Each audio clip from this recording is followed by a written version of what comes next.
Welcome to TruthStream. We are here today with Kimberly Reicks, one of the mama bears from Iowa, and of course my buddy Scott Stone. And we are very excited. She's had a lot going on in the news lately, and she is a fighter for freedom. She's been not only part of the Truth Tour, but also the Clay Clark event as well. And she's spoken twice on the recent Truth Tour, 3 times on the earlier one, and on a few of the Clay Clark events. So anyway, Kimberly, thank you so much for joining us today.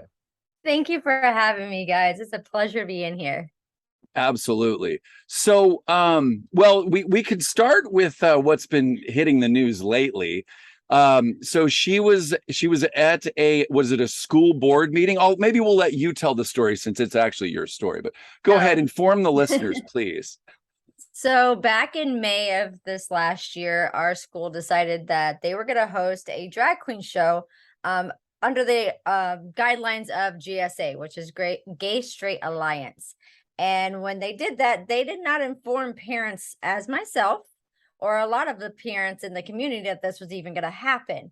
I happened to stumble upon it because one of my friends at the time posted it on her Facebook that, hey, I'm so proud of my son. He helped host this drag show, and she's posting all these videos and pictures. And there's one video in particular that this guy was dancing very provocatively in a skimpy outfit to these kids. And I'm like, what in God's name is this dude doing? Like, what the hell? Sorry.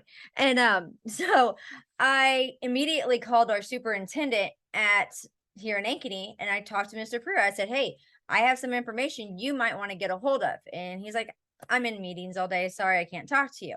So that got blown off. So I let that go viral. That went viral last May. Well, they claimed they didn't have permission to have this drag queen show in our school. It was under investigation, yada, yada. Well, that was in May, and here we are in October, and we still have no answers. We have no answers on to how this guy got into our school, why he was in there, what kind of background check did he have, what teachers or what administration allowed them to go into the school. So I decided I was going to not let them brush it under the rug. I was going to confront them, and I went to our school board meeting last Monday, and I decided, you know what, to get my point across on how uncomfortable that guy must have made our kids feel, I dressed up the same way that the guy did. And I addressed the school board the exact same. They had no clue I was going to do this. Like, I kept it under wraps. I did let the Truth Tour know. You guys were the first people to know when I said I was going to dress like this. So I knew they weren't going to catch wind because they don't watch this stuff. No. So I'm like, so I wore sweatpants. So they had no idea. So then in the middle of my speech, I dropped everything and then walked up in front of them and asked them how they felt about me being dressed in a drag outfit. Well, now, I think you might have some footage of that, right? I do. So we're gonna have her share the screen just to show people exactly what happened there. Yeah, if you haven't seen it yet, here it is. This is great stuff. Here we go. All right, Kimberly Reicks.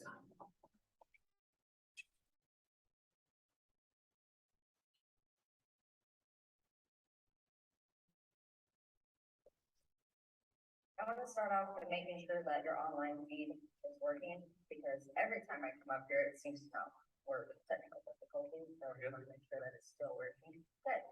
Okay, I'm standing here today, 129 days after the GSA end of the year drag queen show was brought to your attention, and 128 days after you sent an email explaining to parents that the school was made aware of the unauthorized performance that took place at the Ankeny High School, and the whole thing was under investigation. How are we 129 days later and 30 days into the new school year, and we still have not heard any kind of apology from you, nor have we heard a resolution on how you are supposed to make sure that this doesn't happen again on school grounds? Sarah and Joy, you guys ran your campaign on transparency. Where's the transparency in this? How are we going to trust in you, the board members, to do what is right for us parents and make sure that the kids to know what how are we going to entrust you and the board members to do what is right if you do not make it apparent to us parents the outcome of what the investigation was? I get that you cannot disclose any discipline action that you took, if any, on your employees, but surely you can explain to us concerned parents what policies you have since then put into effect to ensure this never happens again. As you know, that you have employees that have flat out violated several of your own policies, included but not limited to dress code, misuse of public property, inappropriate interactions with students, and several security violations. I mean, I cannot even enter a school to help with this classroom party or have lunch with my kids without a full background check. So please explain to me how this 21-year-old man dressed the way he was allowed into our school. Seems to me that a man who identifies with the LGBTQ community is not held to the same standards as me as a white woman who attended the Ankeny Drive. Here she I wanna goes. This outfit made you turn your head. Does this outfit seem appropriate for anybody here to see? Because if this makes your head turn, this pisses you off, then it should. Because this guy walked into our school doing the exact same thing. Kimberly, can you address the board, please?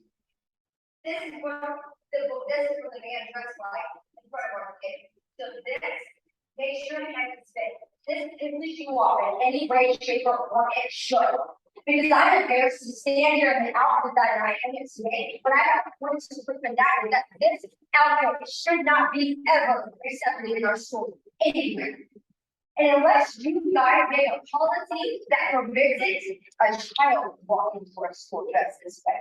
An adult can walk in here and do the same thing. An adult can get stuck through the back door and let it go down to reporters like this unless you make a policy to stop it today. And this is what we need to do. We need to come together as a community and stop what's this back, what's happening in our schools. This guy had no background check. Because if he did, you guys saw this, you would clearly see he's a satanic worshiper. He has a lot of over straight because it's easy. Facebook, text message, look it up. But this is okay. This is not okay. This is not a way for you to see. This is not a way for our kids to see. And I hope to God, you guys do the right thing, and you put it into it. You make a public apology to those parents who have kids sit there and go through this, because this is wrong. And I hope to God this goes viral, and people laugh at me for the outfit that I'm wearing today, because they didn't laugh at the guy for it. They thought him on. But that's wrong. No kid should have to be subject to this, and you guys should have to be subject to me wearing this. But the only way I think you can get through to you guys is by showing you exactly what you think. That's what I want to do. And I hope to God we can meet and we can work things out. And as for you don't talk to me because Kimberly, you're 3 minutes. I'm sorry. Thank you. Brilliant. So how did they react? Did they just blow it off completely? Was there any response? There was one response from the lady in the audience sitting behind me that said it was gross what I was wearing. And I'm like, exactly, it is. But our kids were forced to watch this because the teachers decided they thought it was a great idea to bring it into our schools. And so, but the board has nothing to say. They still have not responded to us. And they think that they're going to keep brushing under the rug. Well, it's not going to happen because I'll come back again and again and again until they address it and show us that either one, they need to update, they really need to update their dress policy. And everybody, regardless if you're a student or a visitor or a teacher, should have to follow that guidelines. They also need to have a public apology to us parents because they have no idea that this was even happening in their school. But yeah, we are supposed to entrust in them to watch our children for 8 hours plus a day. Like, no, that's not going to fly by me. And a lot of people here in Ankeny are mad because I did this. But I mean, a lot of people are grateful because they had no idea this was even happening. And from what I understand, this guy didn't even walk through the front door to come in to do the drag queen show. He had to be snuck in the back door. And it's just like, if you have to sneak somebody in the back door, that should be your first red flag that he probably shouldn't be there. And when you think of drag queens, you think of them being like full makeup, gorgeous hair, you know, gowns, everything. But this guy, all he did was put on this leotard outfit. Otherwise, you would have just seen that he was like a dude. So to me, it was just a provocative strip joint in our school because they were even handing money to kids as they were performing on stage. Oh, See, I think wow. it's more about a grooming policy than a clothing policy. Yep.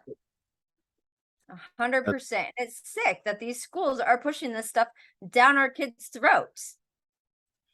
Yeah, they are. And it's not only the schools doing it. We can show you. We'll show the viewers also a clip of President Zelensky, and some people have said this is comedy, but we'll share the screen here as well, and let people know if I can pull this up. This is the man running the country we just sent. I think the total is about 57 billion to.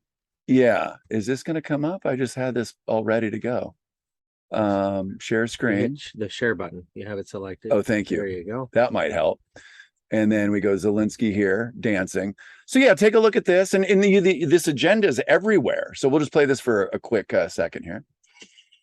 There he is.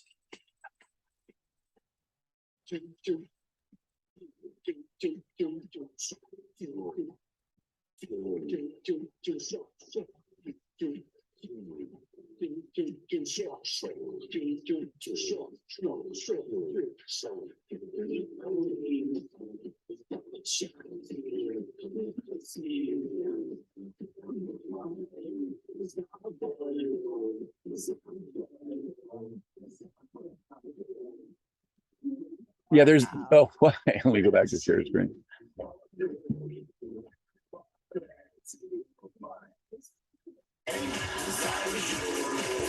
So obviously, yeah, we don't need to see much more than that. But yeah, they're pushing it from every direction, the grooming, and some people have claimed this is comedy, but can you picture JFK or whatever, Obama or any president's doing it for that matter? They tried it with Biden, but I guess they'd elected not to air it. So I almost thought he was serious. I mean, just imagine the backlash Trump would get if he would do that. Oh my God. Oh God. I wish you hadn't said that. I can't get the image out of my head now. Although maybe if Trump did it, it would stop it because everybody would be like, oh no, we can't have that. Yeah. Wow. Well, I thank you for sharing that. So what has been, as far as when you started the movement, and we'll have you tell the folks a little bit about the movement as well, to where things are now. What have you noticed as far as, let's focus on the positive stuff, because obviously, I'm sure you're getting a lot of backlash, but what are the changes? What are, people coming up to you and thanking you?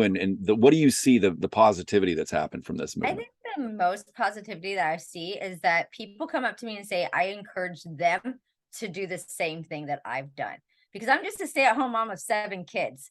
And I had nothing to do with politics. I wasn't even an activist, nothing.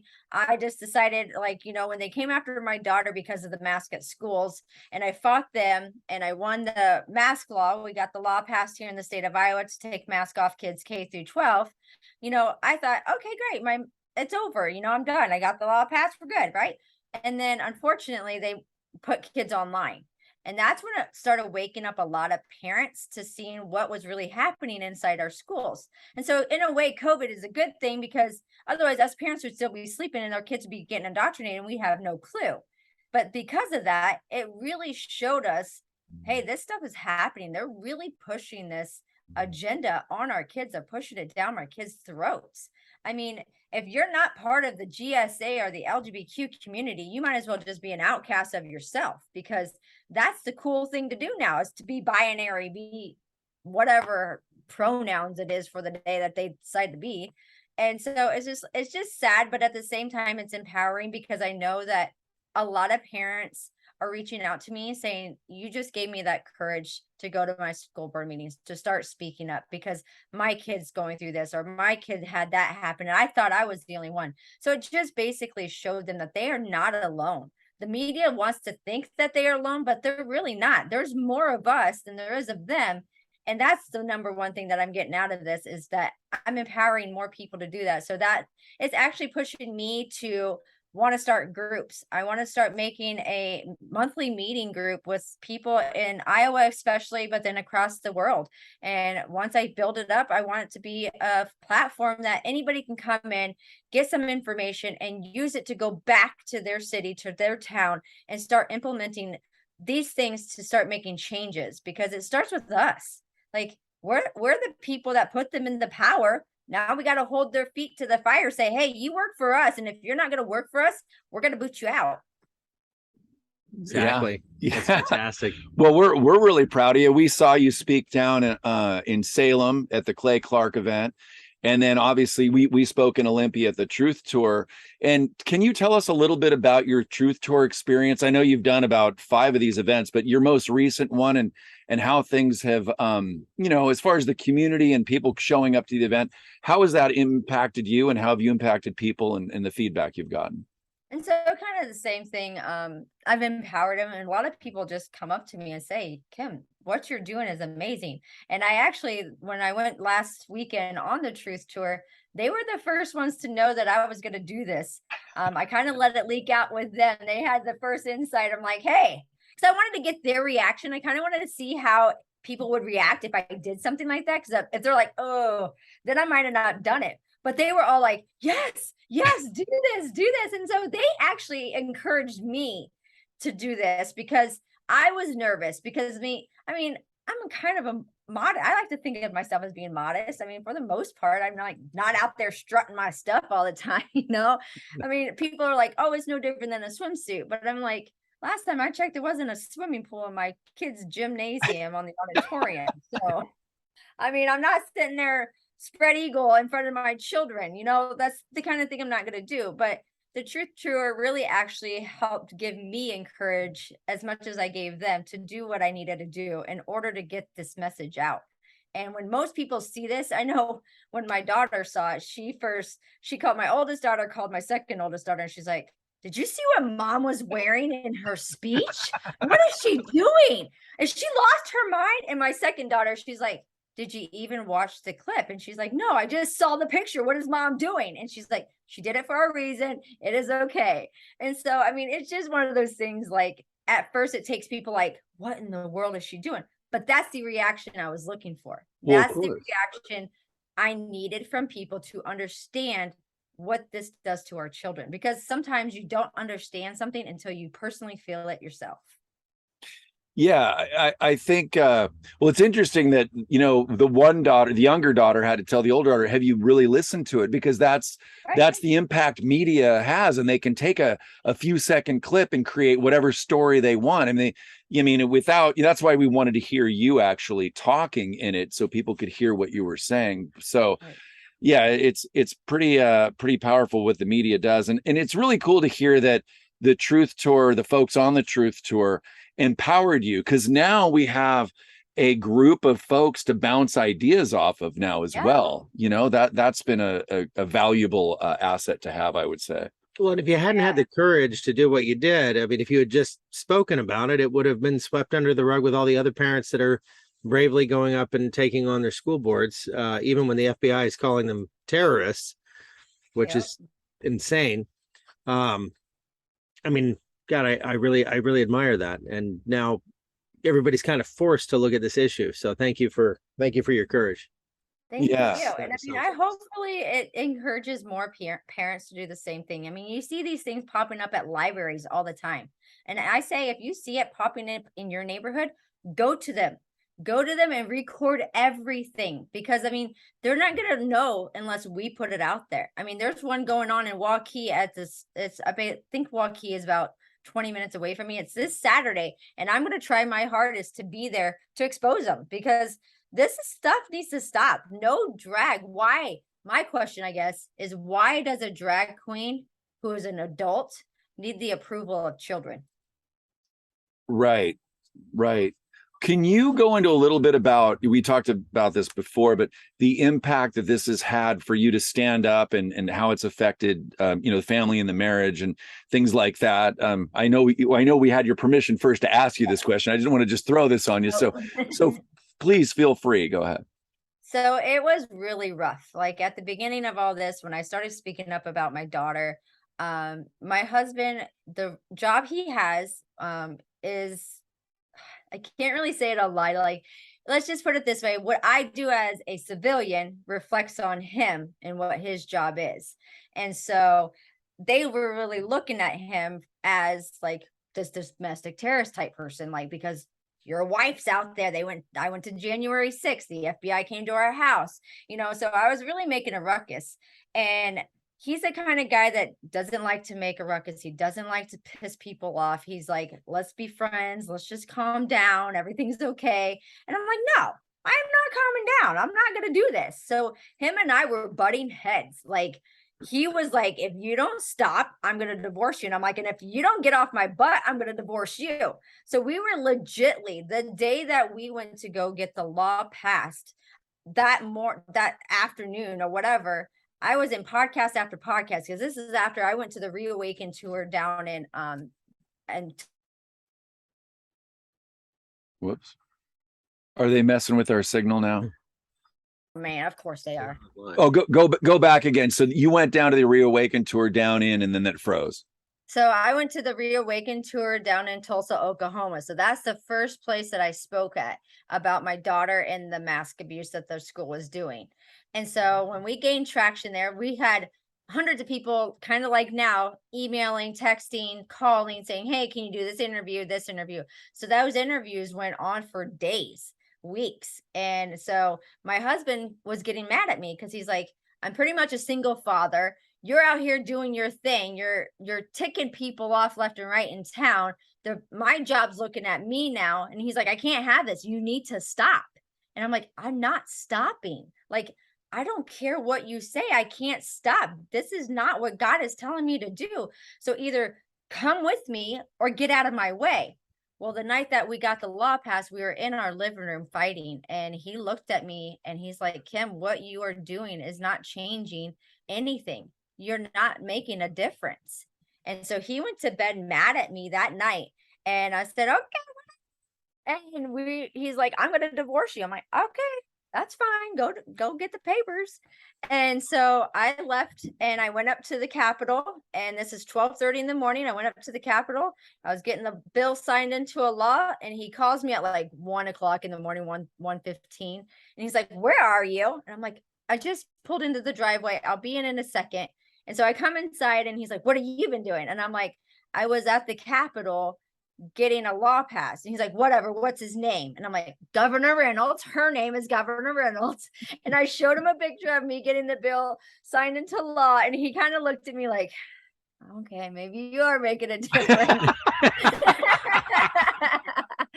So then it just worked out after that. And I mean, it was great because he was able to see that, local action does have national impact. And me as a stay-at-home mom made a difference in my town that impacted the governor to make a law. And so I want everybody out there to know that you can do the same thing. You just have to speak up. My motto is get up, get out, and get loud. And that's what I say to everybody. You can't sit back here and just type on the keyboard and hope something's going to happen, because that's not the way it's going to go. You need to get with like-minded people in your community. You need to have monthly, if not weekly, meetings. You need to get rallies going. I held mini rallies at our school board. I had protests and then rallies up at our Capitol. And you just have to write and talk to your senators and to your state reps.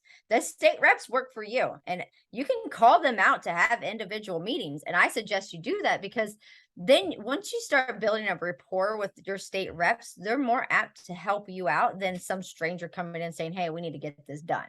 So if you can build a rapport with your state reps, if you can build a rapport with people in your community, and then go as a force and say, hey, we need this done, you're going to get change. You're going to see a lot of change. And that's what I hope my Freedom Over Fear movement gains up to.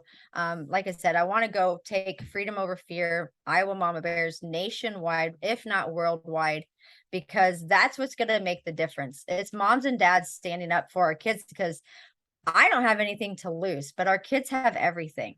And if we don't stand up now for them, what future do they have? they're not going to be free. They're not going to be able to walk out of their house and say, hey, I'm going to go eat at this restaurant today because I feel like it. They're going to be told where to go, when to go, how to do everything. And that's not the way I want to leave the world to my kids. Well, when Merrick Garland's DOJ, refers to concerned parents as domestic terrorists, you're over the target. You Right. really do. And it just, I got to emphasize how much courage it takes. I think a lot of parents are probably pretty intimidated by the steps that this department has taken to vilify parents. And you look at the Constitution; it's not just our option; it's our duty to throw off tyranny. It's not pleasant, but we got to do it. And you guys are standing up and doing it. And I really applaud that. Thank you so much. I appreciate it. I mean, you will get backlash, you will get hate, but you know what? I look at that as a badge of honor, because if people are talking about me and saying bad things, that I did this or that I did that, then I must be on their target and I must be doing something right. Because otherwise I'd be in my mouth. My name would not be in their mouth if I wasn't doing something right. That's right. Well, as far as January 6th, can you give us a little insight on the perspective that you had while being there, and then what was presented in the media? Because we just interviewed Nick Alvear, who's a filmmaker, and he was there. I was just in an event with Brandon Strock, and it was really cool to hear him speak. And he started the Walk Away movement. And these are people that are just standing up, one person at a time, standing in their power, making a difference. And you guys have inspired Scott and I to start this podcast and get loud and network and see the ripple effect of getting involved. So tell the folks a little bit about, your January 6th experience and go from there. That's where, I kind of say that's where it all started for me. So I went to January 6th, and I have never been to a protest, never done anything political, nothing. So I was just in awe. We got up at 4:00 that morning, walking downtown, and it was just so peaceful. People were out there singing, they were dancing. I mean, it was literally like a huge party, like a block party. It was nothing like the media's trying to portray it, like we were some rowdy wrecking the buildings, trashing the town, nothing. Literally we were there singing Kumbaya. It was pretty mellow. And then we all walked up to the Capitol, and I was one of the first people that went through the barriers and stuff like that, because they had them all knocked down. And so we walked right up to the Capitol, and I could have been the very first ones that were I was on I think it was the east side where the monument is. You can turn around and look back, and because the monument's right there. And then so there was a ledge here, and then you can walk forward, and they had the barriers up, and all the guards were standing there. And something in my gut's nah, you're just not going to go any further, because I don't know. It's you just kind of got this different feeling when you walked up there. It's very intimidating. These guards wanted you there. They wanted to entice you. They wanted to rile you up. And then we were starting to sing the Star Spangled Banner. We were starting to sing just patriotic songs. And I have lots of videos. And then all of a sudden, you hear this bang, and at first we all thought it was fireworks. We thought, oh, that's cool, they're gonna show some fireworks. And then somebody yelled bomb, and I'm like, what? And it was a flash bomb. And so then the first guy that actually was kind of maybe 50 feet from me, he actually got hit by that flash bomb. And I have recorded on my phone of him actually getting carried out, because I didn't realize that stuff was going on. So, it did get scary for a little bit there, just with the flash bombs and the mace and just watching the people get carried out. But for the most part, where I was standing, it was pretty calm. And then people are just saying, this is our house. This is our house. I didn't want to go into the Capitol. That was not my place. I was not there to try to do anything. I do believe a lot of that was staged, because a lot of people that went into the Capitol or that went up to the Capitol had gas masks on, and they came prepared. You can't tell me that. I came prepared, but I came prepared with toilet paper, flashlights, blankets, because I heard there might not be places to go to the bathroom. So I have my backpack, and I'm like, heck yeah, I'm ready to go. had no idea that you needed to have a gas mask, you needed to have water or mace or whatever it may be that they had. I mean, and so there, I have a picture of a guy that was actually just like right here to my side, and he was putting on this gas mask, and I'm like, what the heck is that? So I've never really seen one, you know. And then he goes up to the top of the hill, and I'm just like, okay. So that to me seems like a lot of that stuff was staged, or people knew what to do.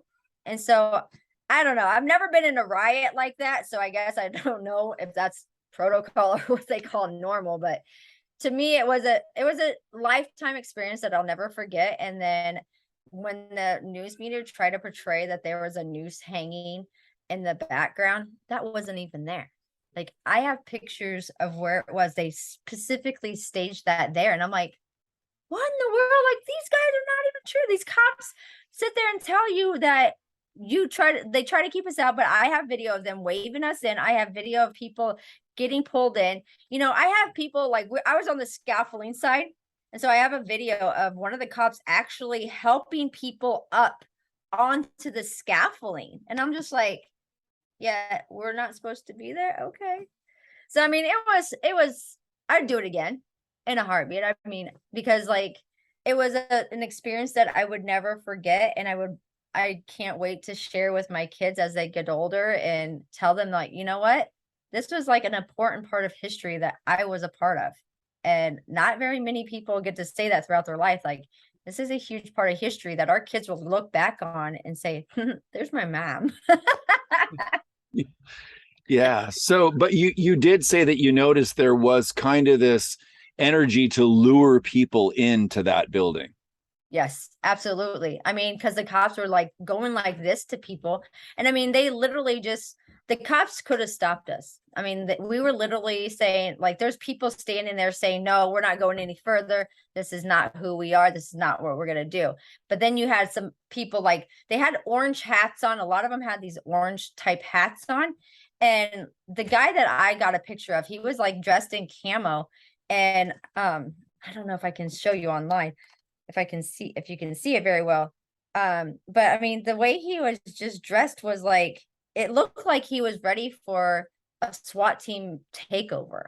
And I'm just like, that just doesn't seem right to me. So it definitely felt like they were trying to entice people to come in. And Yeah, there's a movie, and I'll share the link below, as well as any links that you want us to share that we'll go over in a moment.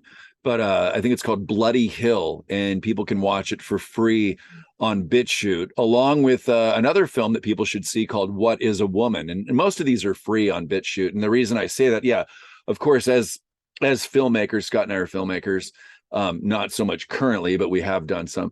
That, of course, we want the filmmakers to, you know, get paid and recognized for their work. But there's a lot of people that won't watch films, especially when it's against the narrative that they've been told, unless it's something that they can just pull up. So that's why I'm promoting those two films, because it does, especially Bloody Hill, it helps people understand what actually went on that day. And that's what I'm hearing from you and Brandon Strock and Nick Alvear. And so it's interesting to get an inside person's perspective. Scott, go ahead. Well, yeah, I heard you could just smell the Fed in the air. You know, it was kind of like the Gretchen Whitmer kidnapping. I don't remember how the numbers played out, but it was something like 11 out of 12 of the people associated with the plot were feds, you know, FBI. And it would appear there was an awful lot of that same activity at J6. And I can see how, you know, people would feel quite comfortable, you know, when the velvet rope, you know, is removed and they're guided into the Capitol. I mean, why? It sure doesn't look like criminal activity. Yeah, it's like a tour guide at Disneyland. Come on in, check out this place that you normally don't get to see. How Americans are in any way considering this a terrorist act or something is beyond me. I just don't get it. I mean, the barriers that they had at the Capitol were the same barriers that they had around Donald Trump. It was like the little metal barriers. And like even going up to the Capitol, like on the grassy side, it was just that orange snow mesh fence type thing. And I'm just like, if they really wanted to keep us out, they'd build a better fence, you know? I mean, or like not have something there at all. But here's a picture of the guy that was standing down next to Oh, me. yeah. So, and then I Yeah. actually took a picture of him. Like he was putting on a gas mask, and I'm like, how are you?